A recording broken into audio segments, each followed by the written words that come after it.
oduu amme ijji addunyaa guutuun lola biyyoota jiddugalaa Iiraanii fi Israa'el jidduutti eegale kanarratti deebiteeti jirti. Miidiyaaleen addunyaa guutuu fi aangoonni addunyaa guutuun hayyootaa fi xinxaltoota beektonni hundi gara Israa'elii fi Iiraan jira jechuudha. Kanaaf nuti sarraan tana oduulee biyyoota jiddugalaa lola jechuudha Iiraanii fi Israa'el isinii eegallaa jechuudha.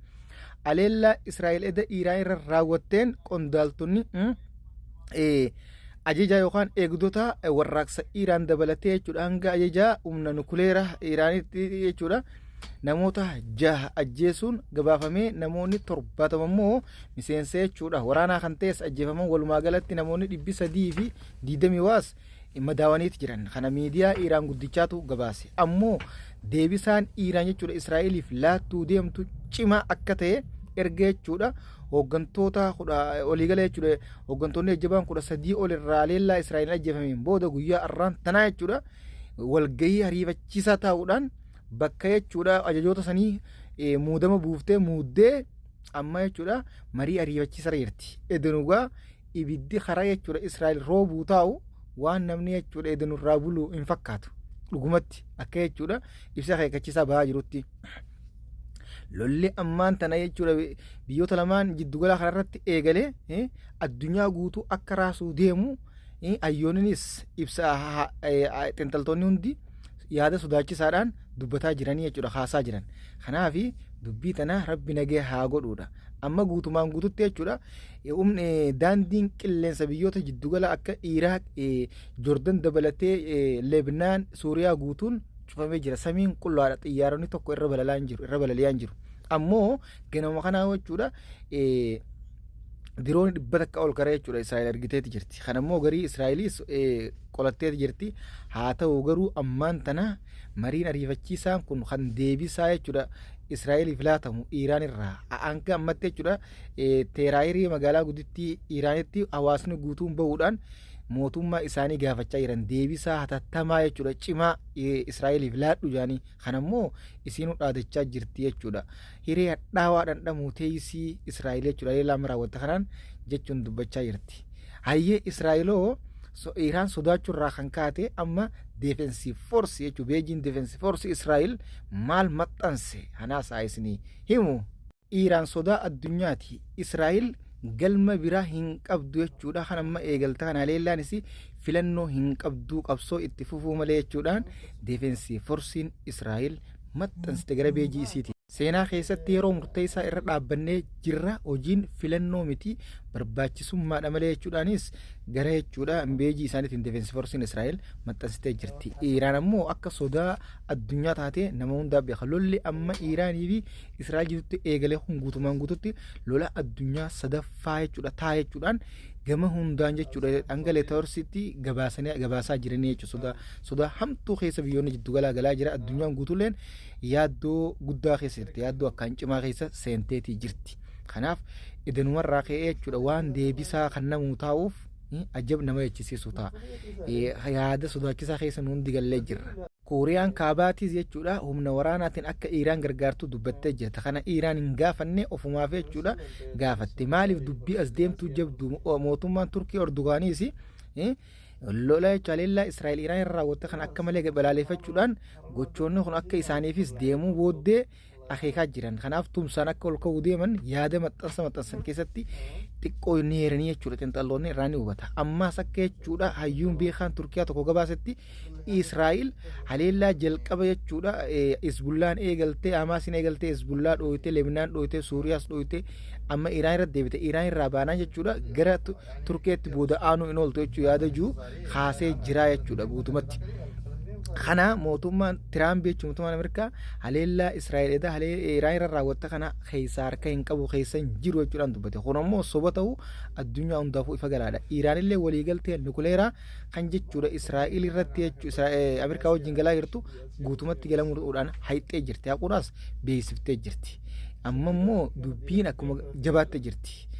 Kanaaf Kooriyaan kaabaatis wanni jechuudha amma tumsaan ka'uu deemtuu fi Israa'el beeke ilaalama Ameerikaatu Israa'el keessa dhaabbatee jechuudha. Israa'eliin akka biyyoonni jiddugalaattis ta'ee biyyoonni Iiraan Tiraamp Ameerikaa irratti ol guddachuu jirtu liqolooraan isaan caalaa jirtu kuni akka ol hin kaanetti ajjeesuu deema tooftaadhaan.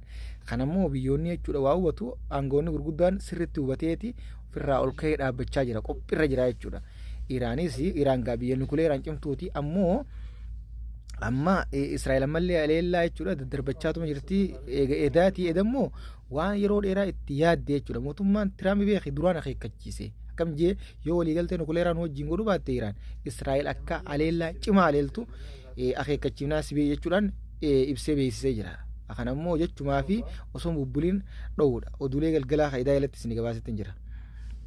Kanaaf amma dubbummaan jechuudha lollee addunyaa sadaffaan ni eegalamaa sodaa juu yaada qabu yaada irraa yaaddurra aanga'ootaa fi xinxaltoota hayyootaa beektonni hundi yaada guutameen dubbachaa jiran eessaa jiranii jechuudha. Gabaabdumatti amma rabbi nagee haa buusu malee dubbiin as deemtoo salphaan fakkaattu. Kanatti aansuudhaan Paakistaaniis xiyyaarota waraanaatii fi humna waraanaa gurguddaa jechuudha gara iddoowwan nukuleera isitti jechuudha bobbaaftee jirti. Ilaale tika isii cimsachuudhaaf maaliif dubbiin jabaachuurraa kan ka'e Paakistaanis biyyoota giddugala keessaa biyya nukuleera jechuudha kuusuudhaan beekamtuuti.